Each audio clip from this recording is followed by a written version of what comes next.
Good afternoon. Welcome to Who Knew, an exploration of the Jewish experience. And we're supported and sponsored today. We're funded by Jewish Nevada and also by our Temple Sinai Board of Directors. And this is the third in our series, and we feel it's particularly appropriate for discussing today's topic of welcoming the stranger. And what could be more Jewish and what could be more appropriate with where our world is today. So in light with that, Jeff Gingold, Jane Townley, longtime members, were instrumental in a program here where we did literally welcome strangers. And so among other topics, that's what they'll be covering today with Rabbi Benjamin Zober. He meets them at Sinai, and I will turn it over to them. All right. Thank you, Jill. Yep. Jeff, Jane, thank you for joining me this afternoon. Thank you for inviting us. So we'll start this way. I met you at Sinai. What is it that brought you to Sinai for the first time? I first came to Sinai 32 years ago with my beloved Jeffrey. And apropos of welcoming the stranger, I walked in, and the first thing that happened was our Rabbi Emerita, Myra Swayfer, said, okay, if you're new here tonight, stand up. Everybody welcome this person. And on that occasion, I met Grandma Ethel Jaffe, Grandma Ruthie Dickens, Grandma Mary Garfinkel, all the matriarchs of our community, and they welcomed me with such love and acceptance that the lessons I learned from them still resonate strongly in my life. And it was just such a wonderful and continues to be such a wonderful welcoming community. Good. Oh. And I had started a few years before here, came to Reno in 1989 and started looking for a community to join and tried several that didn't fit and came here and said, I'm home. And I've been here ever since. I love it. So I know you had two very different paths, getting into Jeff. If you could start, tell us where did you grow up? From whence have you come? All those good things. I was born in the Bronx. I've heard of it. Jewish community there? And a little Jewish community there. And grew up about 2 blocks from Yankee Stadium. Do you remember a shortstop from the New York Yankees named Phil Rizzuto? Some of you remember. In those days, Phil Rizzuto's wife would take their little boy and sit in the stands and watch him play baseball, and my mother would sit next to him. And then one of them, my mother would say, okay, you watch the kids, I'll go shopping. And then she'd come back, and then Mrs. Rizzuto would say, okay, you watch, and I'll go shopping. So we were friends with them. Unfortunately, we left the Bronx. We moved to Long Island. I grew up in Great Neck, a community that was 95% Jewish, was closed on Rosh Hashanah, closed on Yom Kippur, let us out early on Purim, on Pesach. So I thought the whole world was Jewish.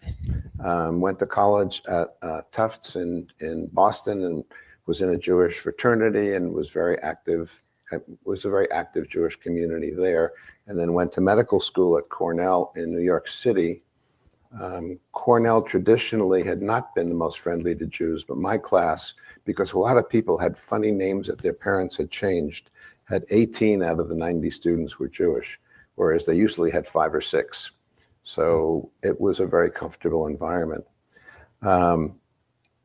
I moved, I decided to try something in the West, and I'd had a college professor who lived in Santa Fe, New Mexico, and he and his wife invited me out one year for Christmas vacation, and I went to New Mexico and fell in love with New Mexico. So after finishing medical school, I did an internship and residency in Albuquerque, New Mexico. And friends would call and say, where do you get your toilet paper? Do you take a burro to get to school? I mean, it was... People in New York were not very familiar with the wilds of New Mexico, but we had a lovely conservative congregation that I belonged to and was active in. And so there's always been a Jewish theme in my life there. Subsequently, after years in Albuquerque, I moved to Grand Junction, Colorado, which had a teeny tiny Jewish community of about 15 or 20 families. And at that time, we had a rabbi would fly in from LA and spend one weekend a month with us, and the other weekends of the month, volunteers in the community would do services. We were really a tiny, tiny group, and we kind of supported each other. An older couple with no children passed away and left money in their will for us to buy a synagogue. And it turns out there was a little tiny school right next to my medical office that was for sale, and the community bought that little school. And that was our synagogue. Patient came in one day and said, "Gingold, there's a guy who looks just like you climbing over the fence from the building next door." When I said, "No, that's me going over to water the grass." Otherwise, I have to walk all the way around, so I climb over. Subsequently, I moved to Reno, and as I said, have been here about 35 years and met Jane here, and we've been together since. Lovely, lovely. So you are native to Reno, yes? I was born in Reno. I was raised in Reno. I went to school in Reno. I will die in Reno. I am a absolute solid Nevadan. Can't imagine being anywhere else. Don't want to be anywhere else. My parents immigrated from the UK in 1948. My father had served with Montgomery in the war and fell madly in love with the desert because of his time in Egypt. So when he moved to Nevada to be the accountant for Nomalini Construction, who was at that time building the new Reno High School, you now know it as the old Reno High School, he decided this is where he was going to stay. And that, in fact, is exactly what happened. I grew up as a member of Trinity Episcopal community and stayed in that community until I came here and just felt so welcome and so happy. And it was not a major stretch to be a part of this community for me. Not to mention the fact the liturgy is surprisingly similar. They got it from us. I heard that. I had heard that and read it, yeah. Well, wonderful. We're glad for both of your journeys, however long or circuitous that you are here. So I'd love to hear about some of the projects that you've been involved with in the community, and maybe just tell us start off, pick a favorite and tell us a little bit about what kind of brought it to your attention, and then what it looked like in doing. I'm going to do a little history. So Please. Probably 20 years ago, there was a group in this area called Family Promise. And Family Promise was composed of all the faith communities around Reno. And each community would take 1 or 2 weeks and host families who were unhoused. At that time, there was no other option for families. So if you were a single mother with a 5-year-old boy, for example, and you had to go to a shelter, you went as the mother to the ladies' shelter, and the little 5-year-old had to go by himself to the men's shelter. Patently ridiculous.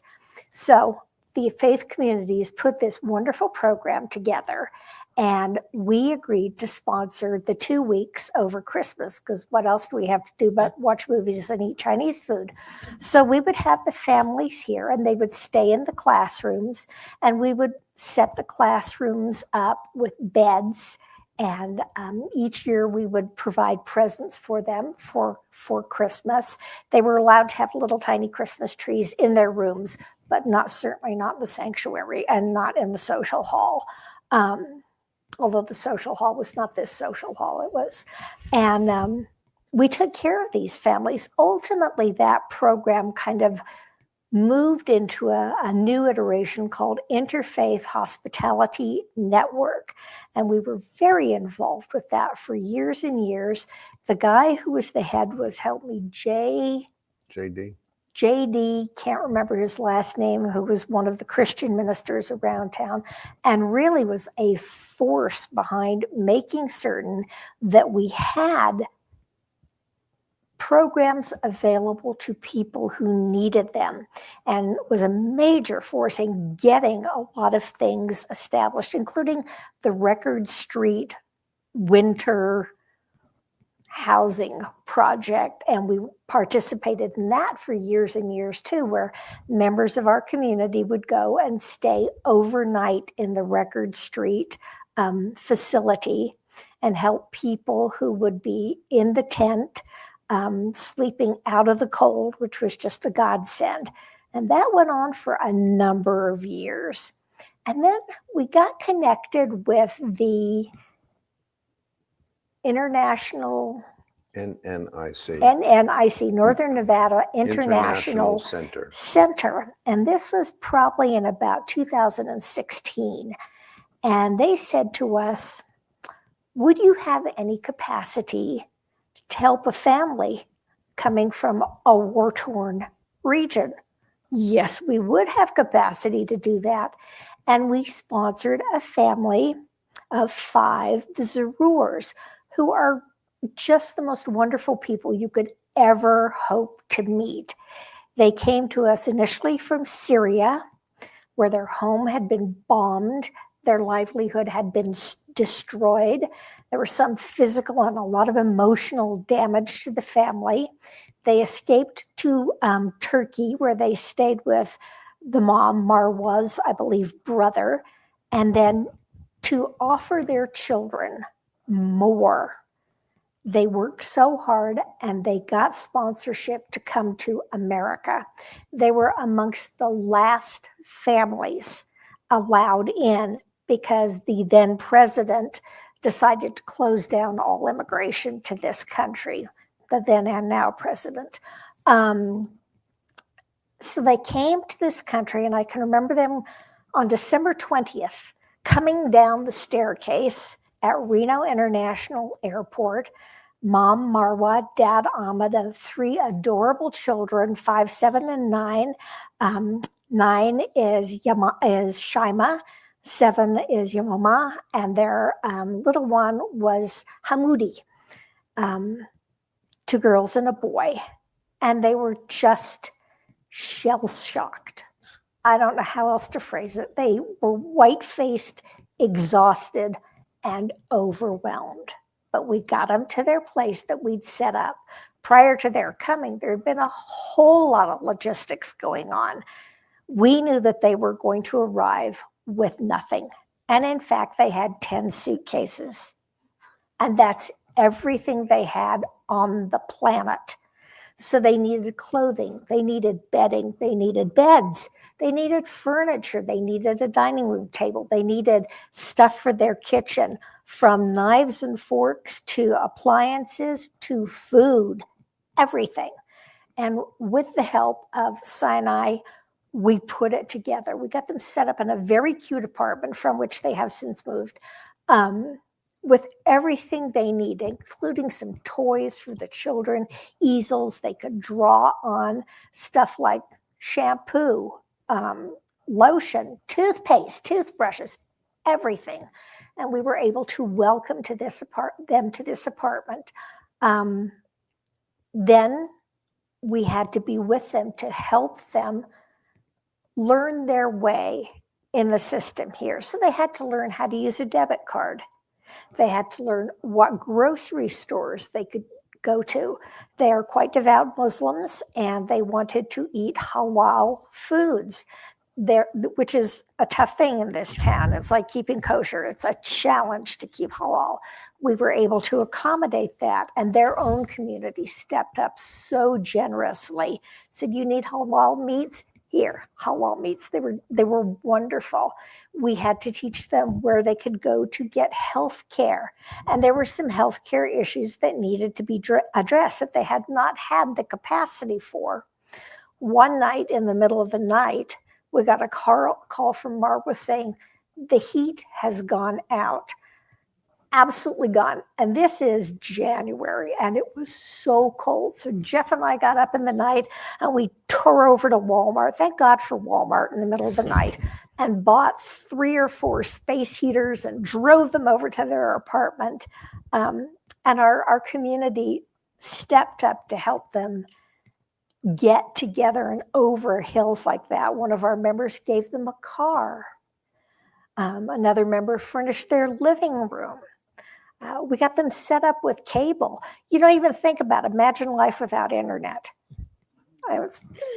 Particularly for the children. We got the kids vaccinated and enrolled in schools where they have done resoundingly well. During the first year, little Hamoudi was student of the month at his school. And all 3 of the kids want to grow up to be physicians. Do we think there's any, just saying. Anyway, it's a wonderful experience. They came in 2016. December 20th was their arrival date. And I only remember this so well because my granddaughter was born in 17, so I can tell you exactly what day everything happened. Anyway, they are terrific, terrific people. Jeff, what do you have to add? I know you do. How did they learn to drive the car? Oh my God. Steve Weidman. Saint Steve Weidman, definitely the most amazing person, spent hours, days, weeks teaching them how to drive a car.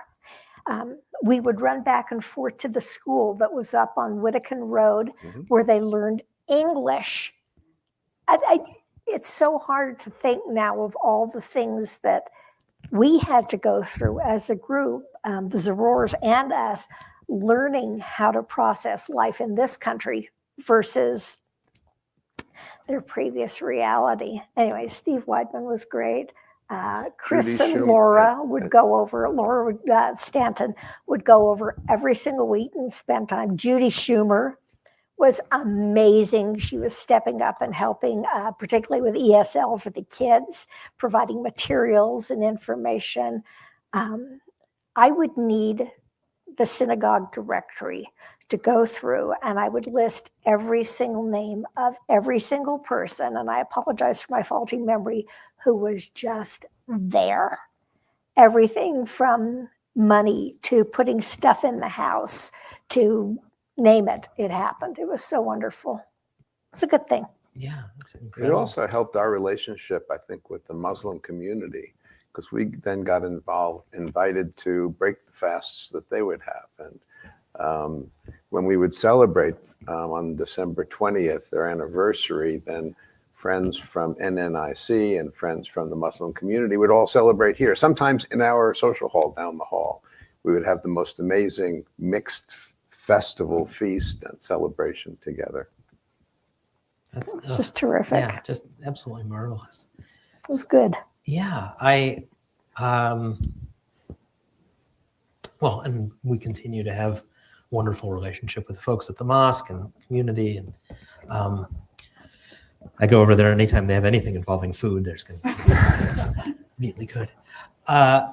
So how, sort of looking back to how it all began and from Family Promise and all that, was this something that someone in the community said, hey, I've heard about this, we're interested in? Was it maybe a rabbi got up and gave a stirring sermon and everyone rose to the occasion? How did it come in and get the Family support? Promise was initially introduced to us by one of our members, Diane Margolis, who has since moved to Chicago, and she kind of got us on that train.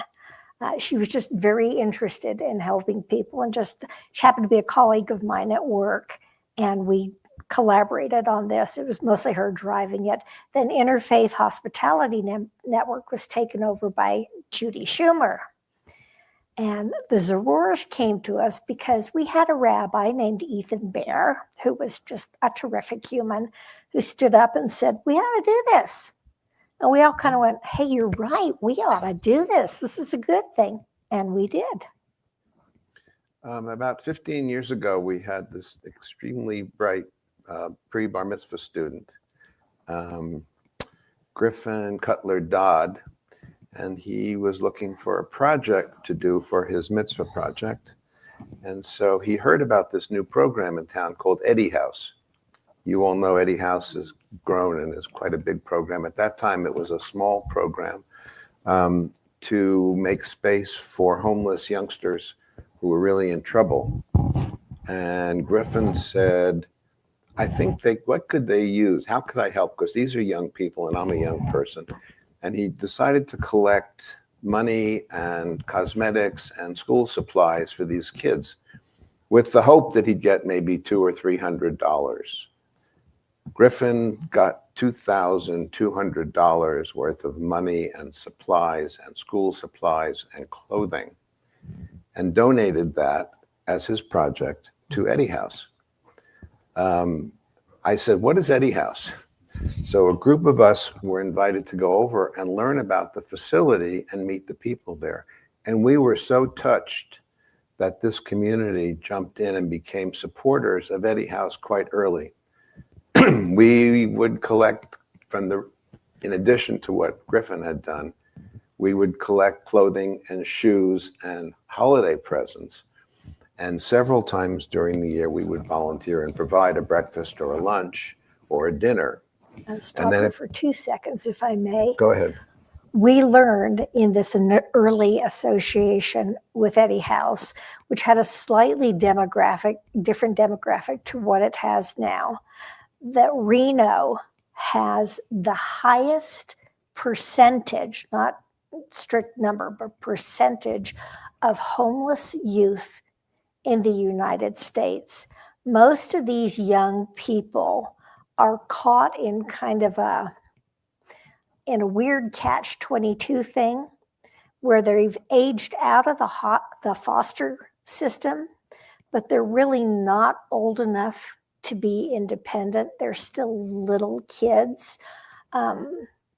There's a lot of, Reno is also, unfortunately, a nexus for trafficking. So we have a lot of young women who are sexually abused and pregnant and don't know how to get help for themselves. We have a lot of young men who are sexually abused. And Eddie House has really filled in this gap. Go on. Sorry. Well, as I said, we wanted to donate and help Eddie House. And one of our projects every year has been to provide a very special Christmas Eve or Christmas evening feast. Not Chinese. And so the community has donated quite a bit of money to provide for the food. But in addition, we said they need Christmas gifts. And so a combination of clothing and snacks that they could take when they were going to work or doing other things were provided. And again, this community was extremely, extremely generous in that regard. Gift certificates to Walmart, because you can use those for gas. You can use them for clothing, food, medication. And as Eddie House has grown, it's become very, very well supported in the community. We've moved some of our attention now to Our Place. I don't know how many of you are familiar with Our Place, but it's a facility for unhoused women and children and occasionally families. So over the last several years, we've donated clothing and other things, but for more fun things, every couple of months, we are the hosts of the monthly kids' birthday party there. And we dance and we provide balloons and we give gifts and we have a party for them and cupcakes.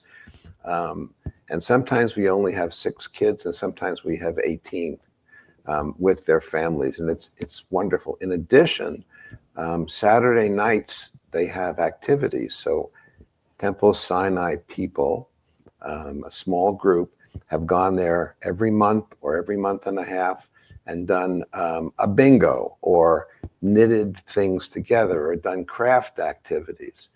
And so we've been very instrumental and helpful in that community, and they appreciate our contributions in that regard. It's been fun. Have we done anything else in the community? Yeah, I was going to say. I had to, We you have any occasionally have time. moments, about 4 times a year, where we, global community, so think Reno Sparks, we go and clean up trash. And we do this through KTMB. And then twice a year, we go over to the Northwest Park, which is just down the road, and we clean that park up, which is like the easiest job ever because it is such a clean park. We take my granddaughter, and she loves doing that. I mean, it's a very easy thing.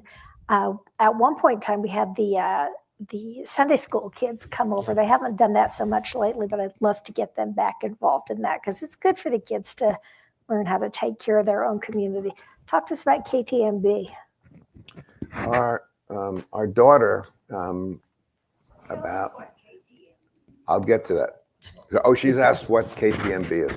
Our daughter mentioned to me about 8 years ago that Keep Truckee Meadows Beautiful, the KTMB program, it's a city program, had an option for a community, religious community or a class or a social action to adopt the park and be in charge of taking care of that park. So we said, I asked people in the community, did they want to be part of it? And they said, sure.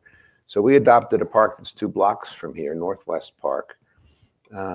In the first couple of years that we took care of the park and did a nice cleanup twice a year, we would do it on a Sunday right at the end of Sinai school. And so 6 or 8 or 10 of the kids and their parents would walk over or drive over, and we would bring snacks, and then we would clean the park together.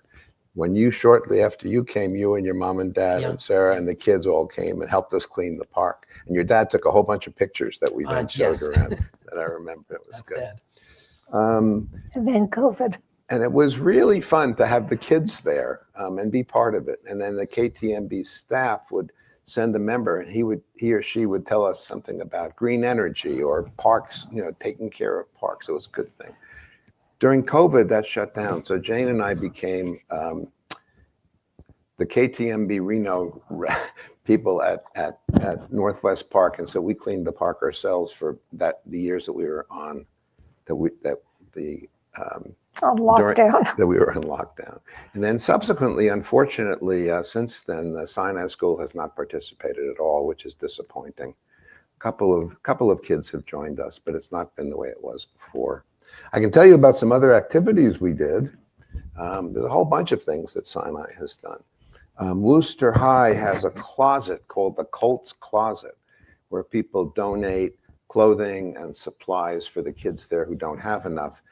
And several families, particularly the Schumers and others, have gone there and been in charge of cleaning the place and folding clothing and making sure that new donations are appropriately placed. And several of us have been involved in that. I was really touched by mitzvah projects that some of our Sinai School kids have done over the years. In addition, I think Griffin was the one that I remember, but Rabbi Fuchs, one of our students, and he was one of our bar mitzvah students that came to our house. As he's now known, Dr. Fuchs. Rabbi Fuchs. Dr. Fuchs adopted a puppy as part of the Seeing Dogs for the Blind, and for 9 months took care of this puppy and then gave the puppy over to the Seeing Dogs for the Blind. How tough would that be for someone to do? We've had students work at animal shelters. We had the Gorlick family, in which can't remember, I think it was the older boy Lucas. built. Have you seen those little mini libraries that are around town, the little boxes? He built 1 or 2 of those, placed it, and also filled it with books. How about that for a project? His parents, the Gorlick family, actually went ahead and, in terms of housing and welcoming the stranger, they started a project that ended up as a Sage Street community, in which they were able to acquire some They're like homes. huge modular homes. Modular homes that had been part of a mining project in Wyoming that shut down. And so they purchased those, brought them to Reno, and started a low-income community. Several members It's from really Sinai, nice. including us, went there and helped clean the place out before it opened officially. So where I mean, this is all incredible, and I you've brought quite a list. Where does the inspiration for this, the drive to do this, was this something that you brought with you? Was it something that conversations and things being shared here that said we need to do our bit to help our world be a little bit better? What I think for us, for Jeff and me, I can't speak for the whole community, but we have had incredibly fortunate lives. And we are so blessed in that regard. And we have an obligation, a desire, pleasure in sharing that fortune, in giving back. It feels good to know that you're doing the right thing. And I think that's where we are. We're doing the right thing. Well, for the last several years, I've had the pleasure of being invited to do the Haftarah on Yom Kippur morning, in which Isaiah says, God is saying to us, is this the fast I desire, just that we withhold food from ourselves? No.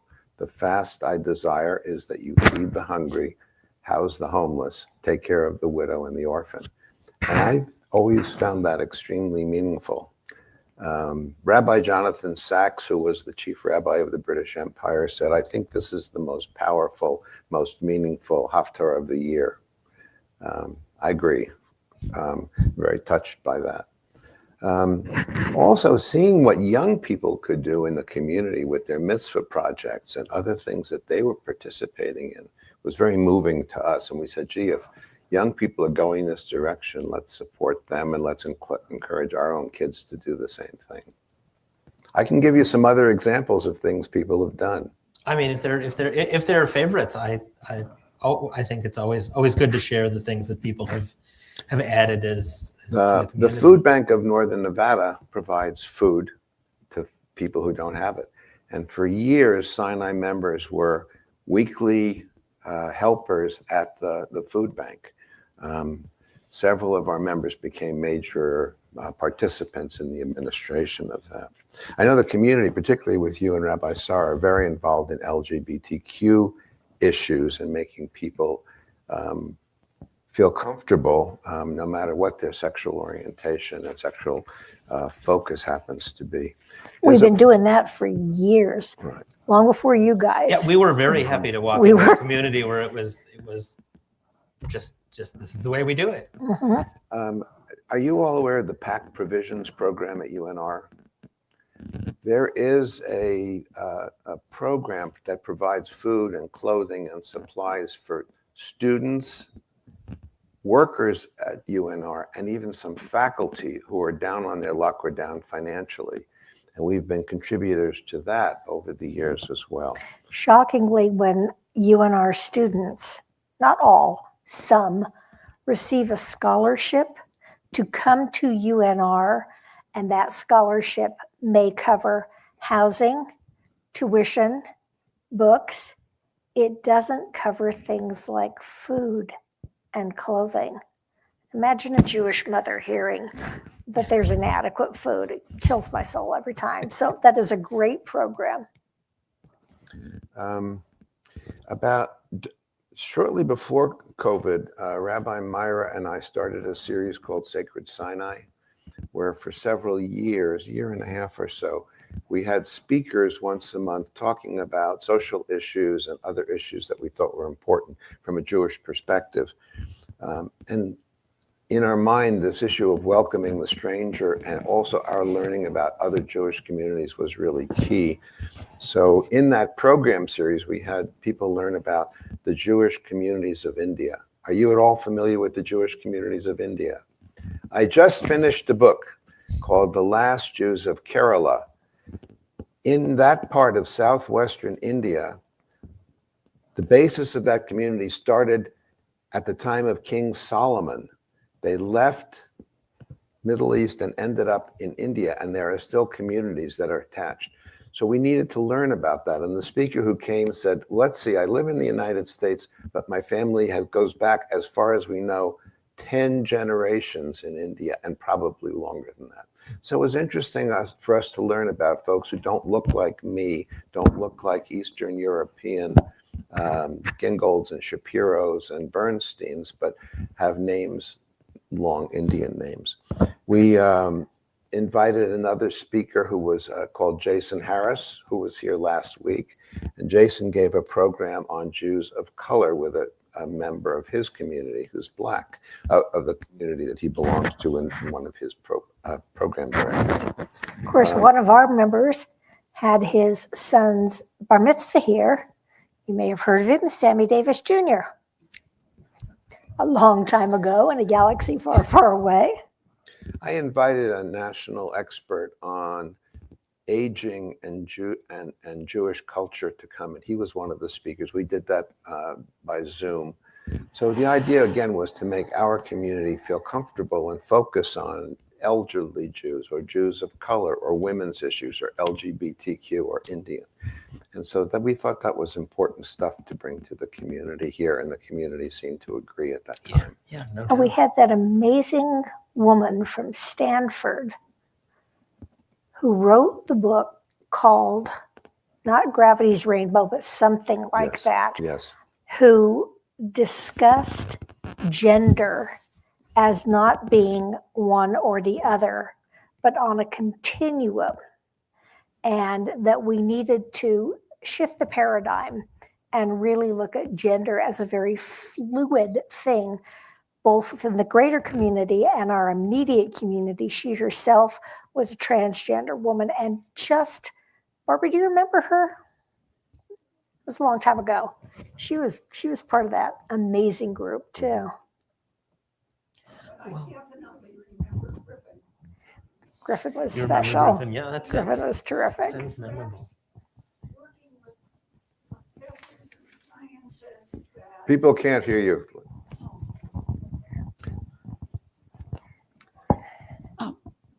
Jeff and Jane mentioned Griffin Cutler Dodd. He went to Davidson, and then he went on to Utrecht, but Sweden, Norway, Holland. Anyway, is working with professors, scientists, doing amazing things in this world. And he is definitely, his background in relationship to the community and whatever is what he learned at Sinai. He is Wonderful. also soon to be Dr. Griffin, PhD doctor, as Okay. opposed to MD doctor, but another doctor of our kids. So with all of these things going on, I'm sure you have no time for yourselves. If you did, what would you do? What hobbies, activities, and other things? There was of course mention of a granddaughter. That would be my focus. The tiny human who has come into our lives. It is such a blessing. I And have what- been known to cook too. And what have you done to help her in her education? Oh my goodness. Well, I aid at her school as often as I can, which is not often enough for me because I would, have her 24/7, but her parents get fussy about that. And she's just a remarkable human. I'm not going to bore on about my You want to granddaughter show because pictures? Or I am a dead bore when it comes to her. I'm sorry, I put away the screen. You had that PowerPoint I put together and do. everything. How about you, Jeff? What keeps you keeps you busy in the other Yeah, since I 2 retired, hours of the day? since I retired from medicine, after closing my practice, for a while I did some volunteer work, and I gave 500 COVID shots at the Fairgrounds. county fairgrounds. And I was able to do that in English and Spanish. And we had one person who was from Haiti who only spoke French. So with my halting French, I was able to get him the injection he needed. So those were kind of fun volunteer things that I enjoyed doing. I bike ride with a group of older retired doctors, and we all complained about how much better medicine was when we did it. And good memories that we had and social things that we do together. Jane and I like to travel, and we've been blessed in that way as well to be able to go. Actually, where were we 2 weeks ago? 2 weeks ago, we were with Rabbi Myra in San Miguel de Allende, which was very fun indeed. She is an amazing hostess and just a riot to be with. She's just fun. Rabbi Myra married us. Mhm. Apparently it took. Yes, She threatened. feel free to agree. No, what did she threaten? Oh, murder if it broke up. Death, murder, death, kill if this didn't last.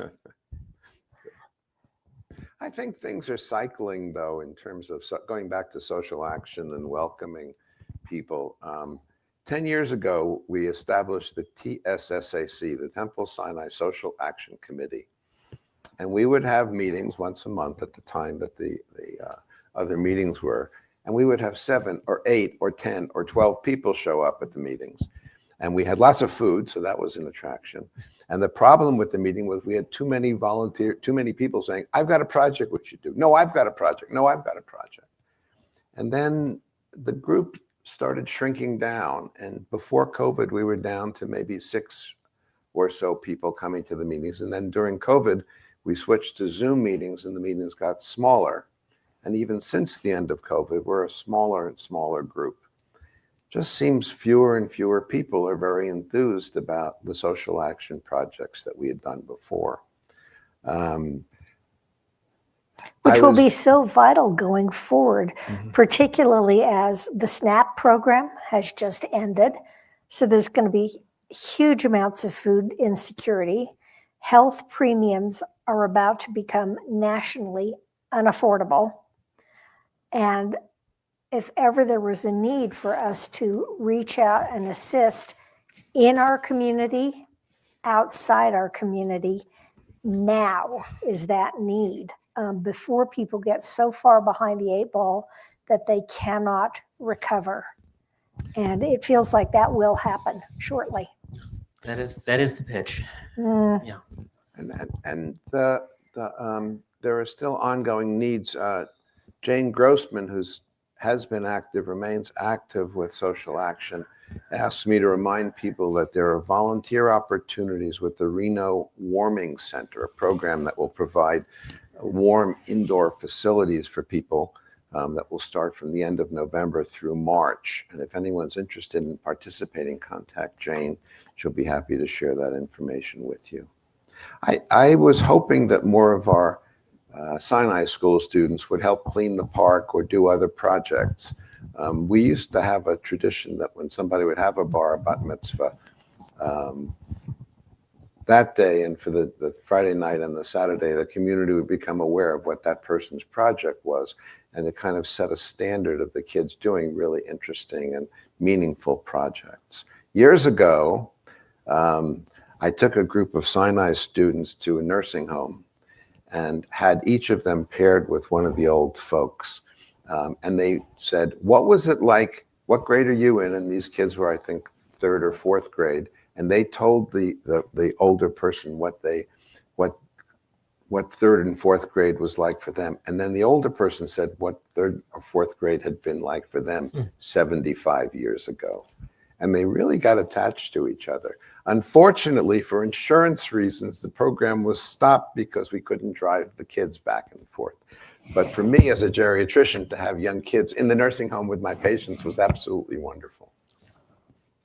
Well, I think we'll wrap up and then we'll hand it over to all of you with questions. I think there's no shortage of need for people to be helping and doing things, and no shortage of things just that you two and our congregation alone have done. But I know that there are other projects, and I know that there are a number of people in our community who have something outside of the synagogue that is near and dear to them. So if you are so inclined, I invite you to ask people when you meet them if there are causes that they are involved in or other sorts of things, and if there's something that you're passionate about and they are looking for an outlet, invite them to join you, or let them know the things that we have going on here, because we can do tremendous things as we have. To the issue of SNAP, I will say that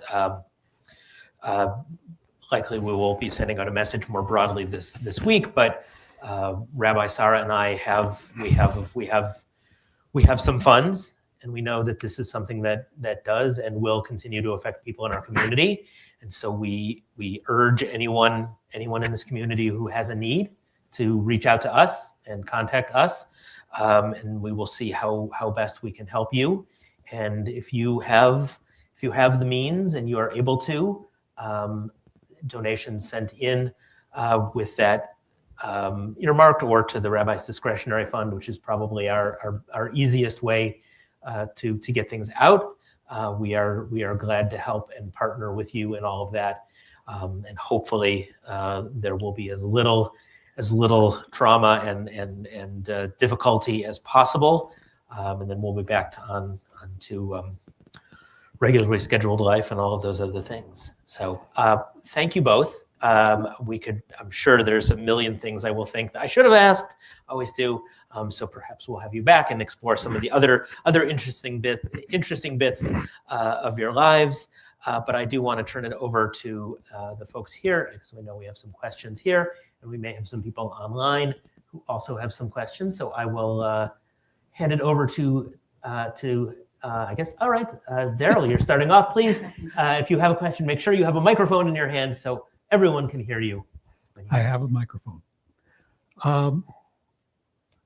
Years ago, Vita was involved in a book club that called itself Read and Feed. And understanding what's happening with SNAP now, how is Temple Sinai, how are you going to create a program where donations, food, whatever can happen on a regular basis rather than just once a year at high holidays? That's a great question. Well, as I said, some of it is people just coming forward. There are people who, at one time or another, or will approach either Rabbi Sarah or myself or someone else in leadership and say, I have a need, and we do what we can to help with that. That is one of the reasons why there is a Rabbi's Discretionary Fund. It is for the benefit of the congregation, and in some ways, it is the simplest way to get resources to people, because it is just a matter of us sitting down or us having a conversation, and then giving them a check, giving them gift cards for one of the grocery stores or Walmart. Always helpful.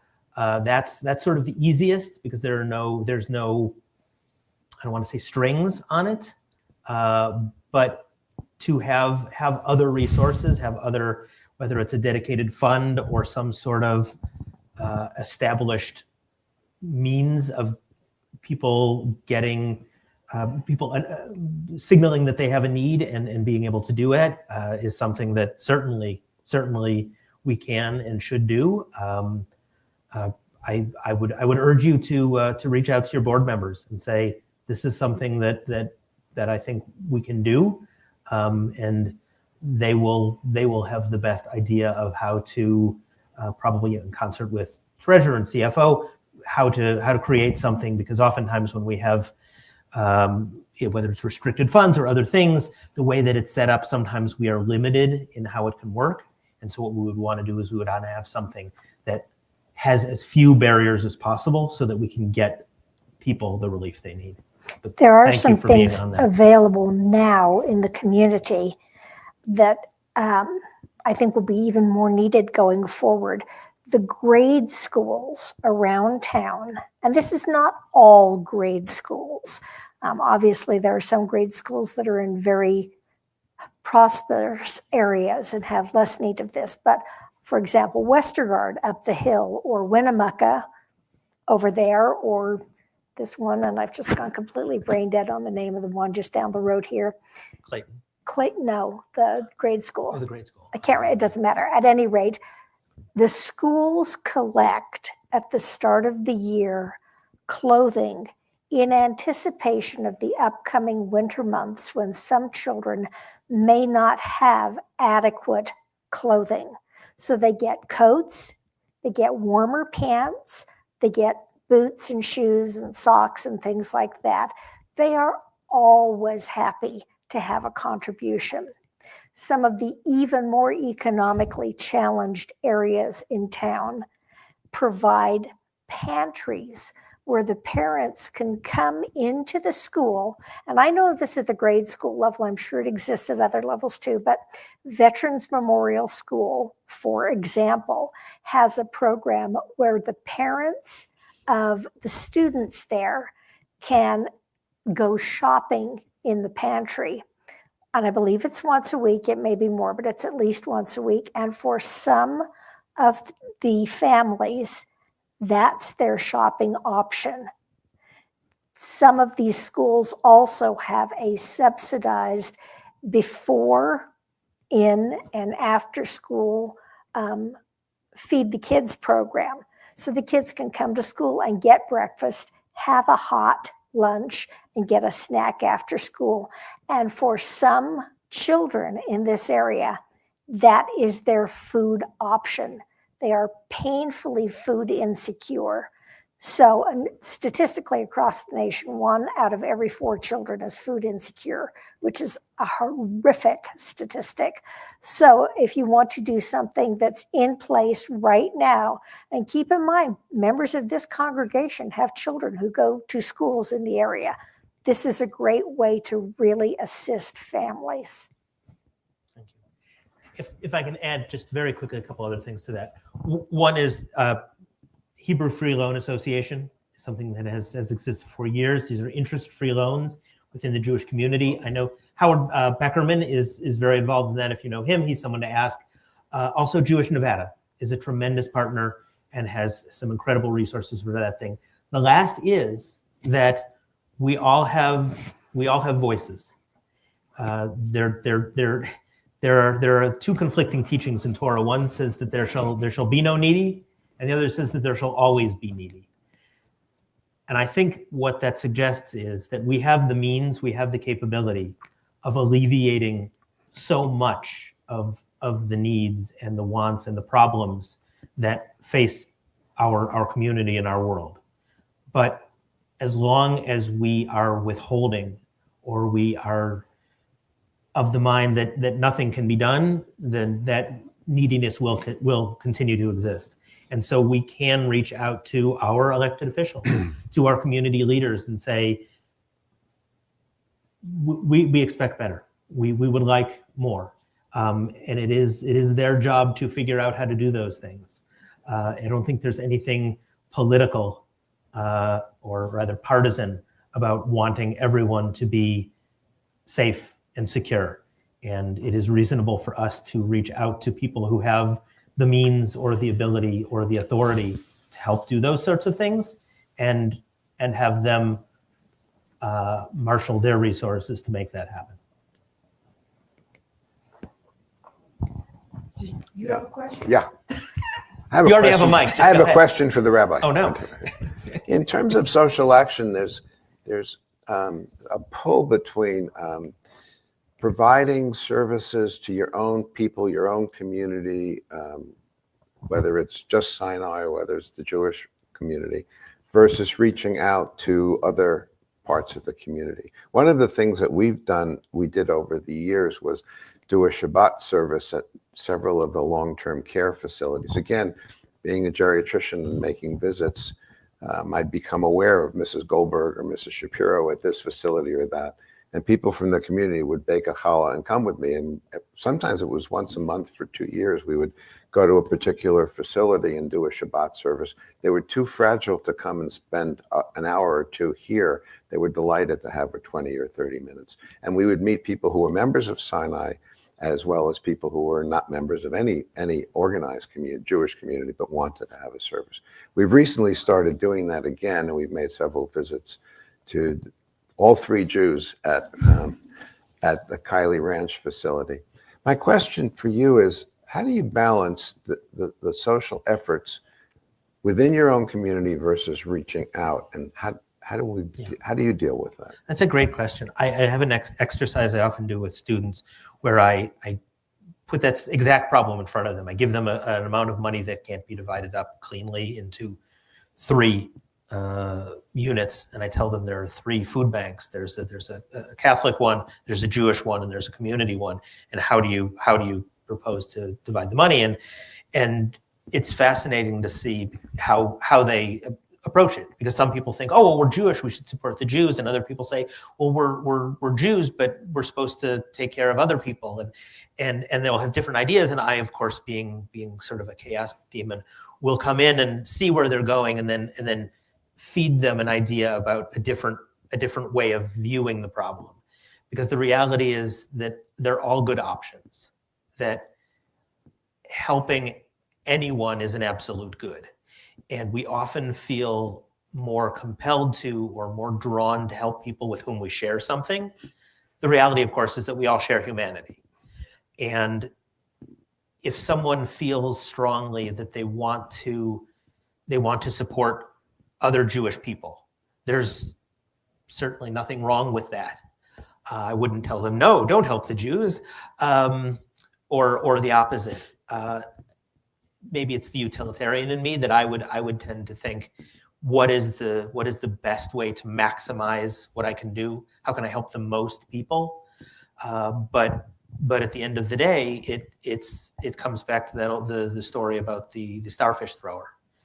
This one, the shortest version I can tell is there's someone on the beach throwing starfish back into the water so they don't die, and it goes for miles and miles, and there's thousands of them. And when asked, why do this? What difference could it possibly make with so many? Is you just one person? And the answer is, it makes a difference to this one that I'm putting in here. And I think that is a reality. I think Tova has a question either from online or herself. Myself, let's see if this microphone works. Sorry, turn that off. That sounds terrible. Jill, let me take your microphone.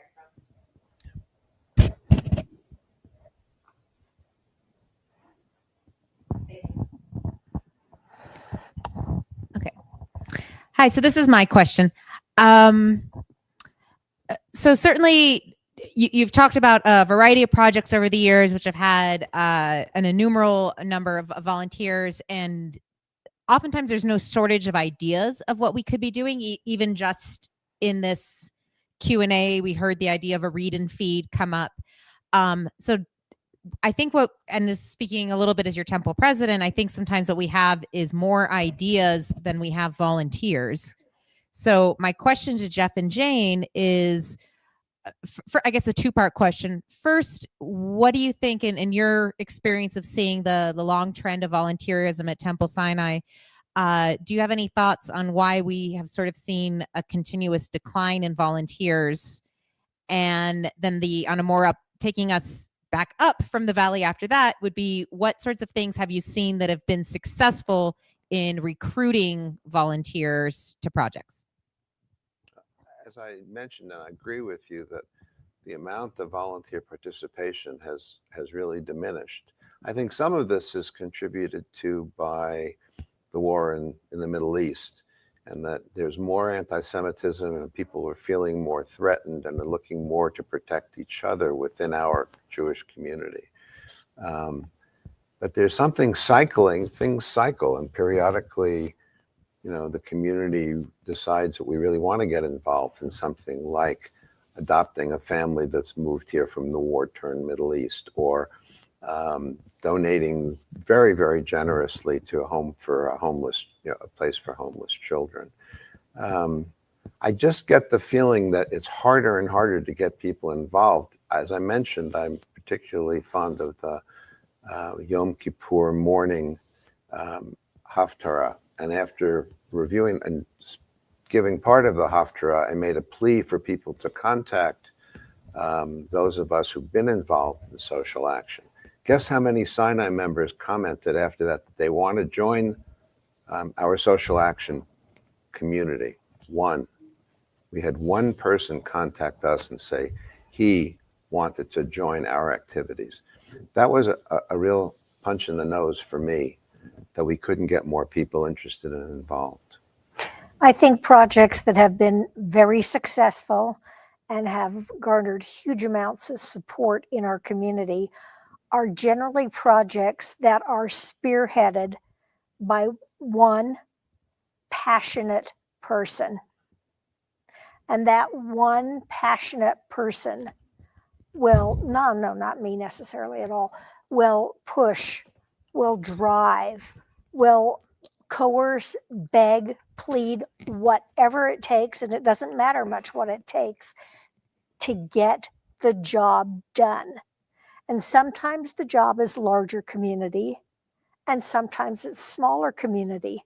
When we decided to build what's still in my head is the new social hall, our passionate advocate was Barbara was one, Rabbi Myra was the other, and the two of them pushed and went to houses and said, we need money, give us money. We need to accomplish this. This is why we need to accomplish this. And because of their individual, strong, passionate efforts, we got from here to there. So too, when we have had a process of needing to hire a new rabbi, we haven't sat back going, well, we have it, they will come. This is not a baseball field. It's not Field of Dreams. We assembled committees of passionate people who wanted to find the best rabbi for this community, who drove, who pushed, who made phone calls, who said, we need to do this. We need to come up with this money and this benefit package so we can get this person. We didn't sit back. We found someone with the passion and the drive to make it happen. And that's what we need to do with any project. Now, realistically, a lot of us who have been involved in those projects over the years are the shady side of 50, 70, 80, and as a result, 90, yes, you do. As a result, our energy levels are not what they were when we were younger. So we need to apply that same push, that same drive, and say to our young members, Tova, we need to do this yesterday. Come on, get up here, make us work for this, make it happen, and find what their passion is and help them fulfill it in this community, which is also a great lesson for them to teach to our grandchildren. Any other? About a week and a half ago, Jeff and Jane Grossman and me and some other folks went to the CARES campus for an amazing tour. 599 beds, 70 of them are women, and this place is so impressive.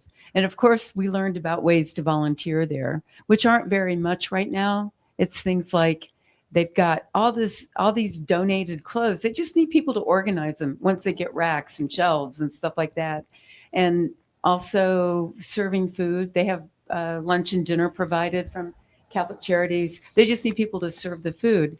And I hear what you're saying, Jane, because, we put our place announcements in the weekly Shabbat reminder in the newsletter, and we're just not getting enough folks. And so as much as I want to let's go help, CARES campus too, I wish there was a way that we could get more interest in it all. So thank you for saying that. The way you put it.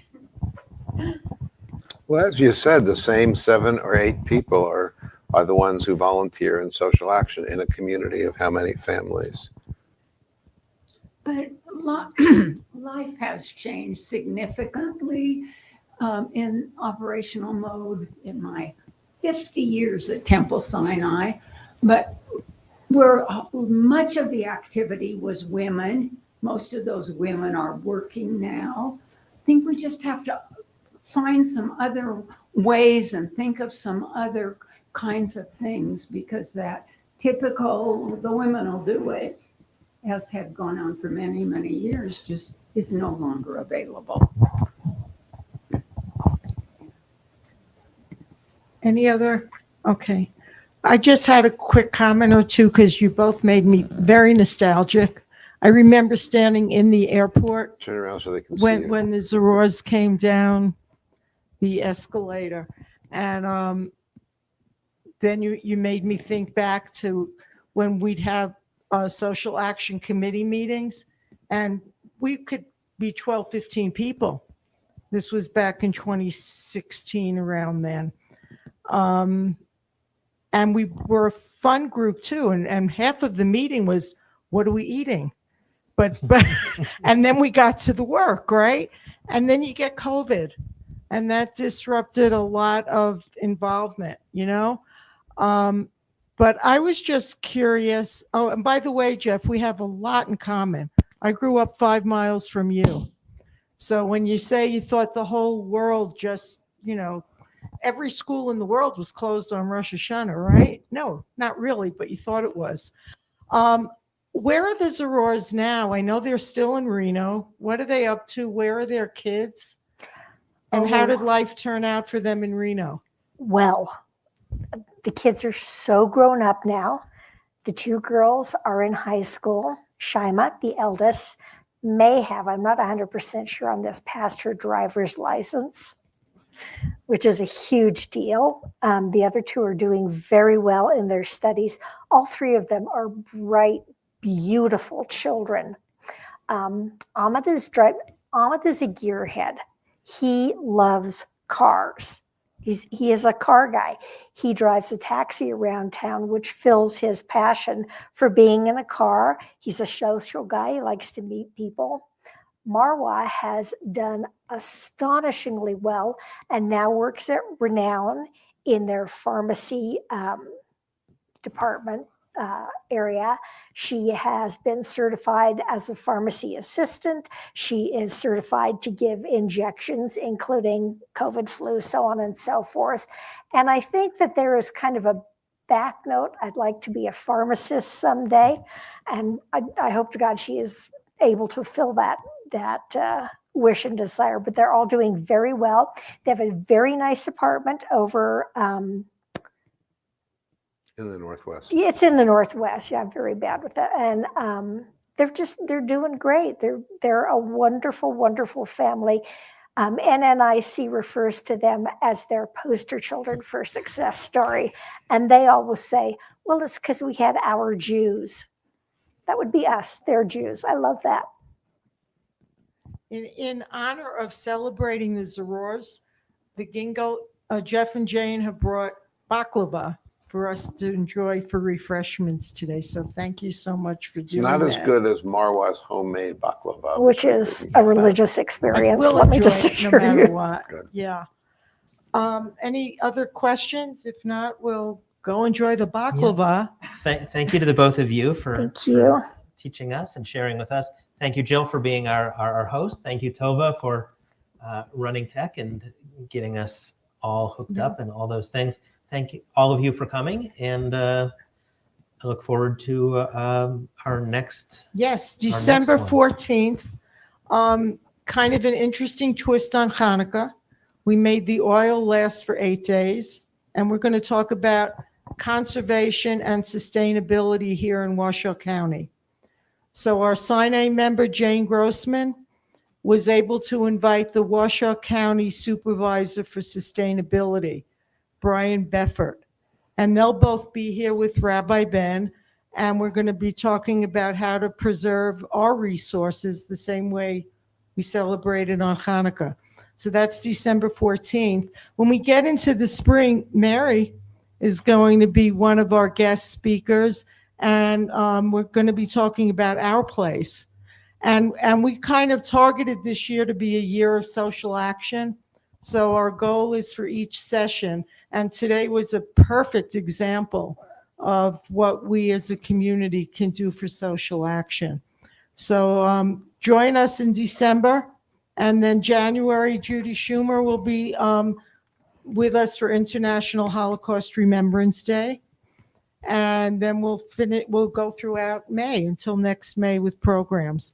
Just a quick reminder, next Saturday between 2 and 4 over at UNR in the Knowledge Center, there's going to be a reception.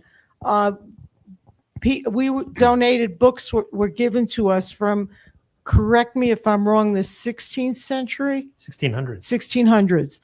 And really the best place for them to be preserved is at UNR. And one of our members is an archivist there. And so there's going to be a reception open to the community that's from 2 to 4 o'clock over at the Knowledge Center. And then next Saturday night, we're celebrating our very own Mike Stombaugh, who will be here 20 years. So we're going to be having a celebration for him, and we're wearing our favorite crew neck sweaters because that's Mike. Yeah, so just as Jill introduced, I do just want to make this plug. So Mike Stombaugh, our temple administrator, any promotion, any flyer you've ever seen for Temple Sinai, if you've ever paid your dues, if you are watching us on the live stream, much of this would not be possible without Mike Stombaugh's skill set. And this fall marked his 20th anniversary at Temple Sinai. And so we're going to start with a Havdalah that Saturday evening at 6 p.m. and then roll into a party of appreciation for Mike Stombaugh's 20 years here. And yes, the theme, if you know Mike, he is a very accomplished fabric artist. And so we're encouraging everybody to wear your favorite knit sweater as a dress up theme. So thank you so much. Jill, anything else to say? No. I think we're good. Yeah, just please come and enjoy the baklava, courtesy of Jeff and Jane. And thank you, Rabbi Zober, for being our moderator today. And we'll see you in December. Thank you.